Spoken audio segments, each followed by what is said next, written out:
Should we talk about gear? Let's talk about gear. I recently did a long and surprisingly popular video on the stuff I carried with me on an overnighter. So this is a sort of rebellion against that. Not a rebellion, a counterpoint, let's say.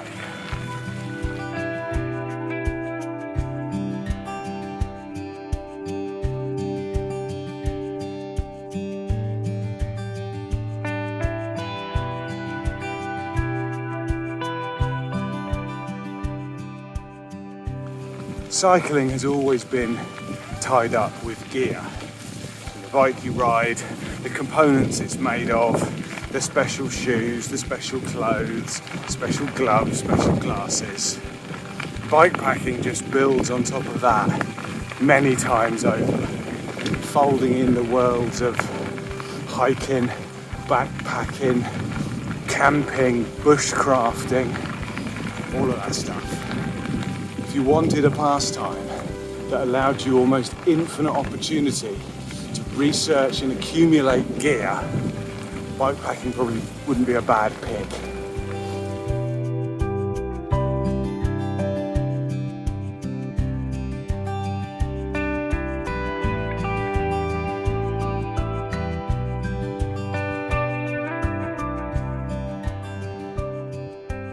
Now, on the trips that I've been on, I've crossed paths with people who spent small fortunes on their kit.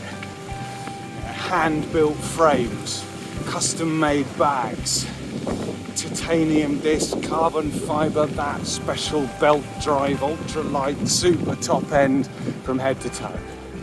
And I've met other people who spent the absolute bare minimum required to get them on the adventure they wanted to be having. And I'm not going to come down on either side of the fence regarding this one. The only way to do it is the way you want to do it, I think.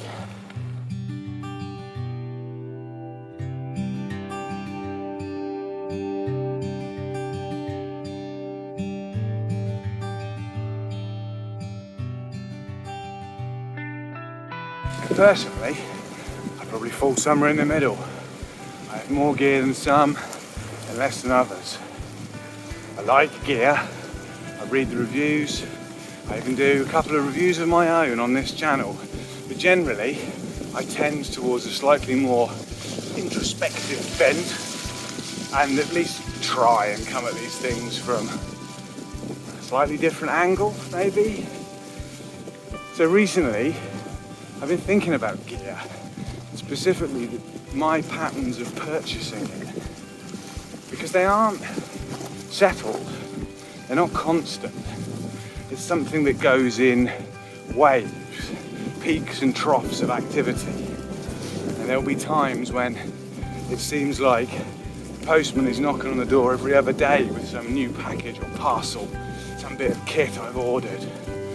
My browser history will just be a huge list of links to new gear, to reviews, to tech specs. And then other times, there'll be nothing like that at all. And I've worked it out. It's all linked to how far away my next ride is. And I don't mean how many actual calendar days need to elapse before my next departure date. It's more how distant that lifestyle feels from where I am currently. So when there's horrible, boring, grown-up stuff going on, there's boilers that need fixing, there's tax returns that need filling in, work stressful, that's when I start putting together shopping lists. Now the reason for this is simply that my stupid monkey brain is equating owning that new tent with actually going camping. It's mistaking owning the tool with doing the job. And this, of course, is complete nonsense. You need two things to go on a fantastic adventure. One of them is the equipment to do it. The other one is the time and the opportunity to do it. And sadly, only one of those things is available to buy. If any of you have ever worked in marketing, this won't come as any kind of a surprise. Everybody knows you don't sell the thing, you sell the lifestyle.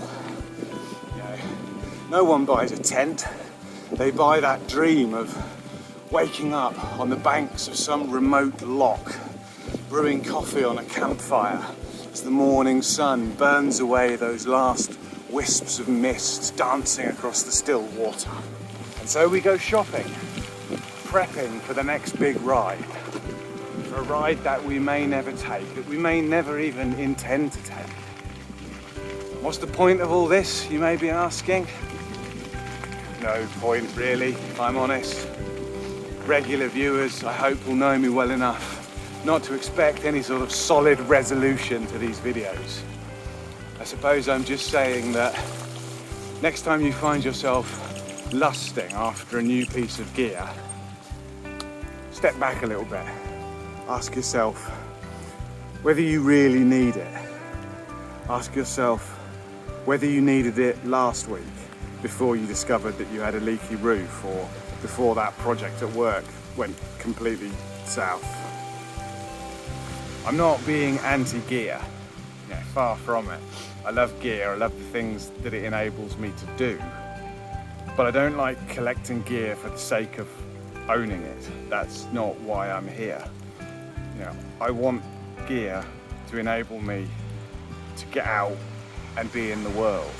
And the irony is that every little piece of gear that we buy comes with a price. Not just a financial one, it comes with a carbon footprint, shipped across the world on giant container vessels, nestled in a little pouch of non-biodegradable packaging. And I'm not going to get all political and environmental, that's not what this video is about, that's not where I meant it to go at all. I'm just saying, all I'm doing is making a video in that well-established style of me rambling on about something that's been rattling around in my head for the last week or so. Make of it what you will. If you made it to the end, let me know what you think. Like, subscribe, all the usual stuff.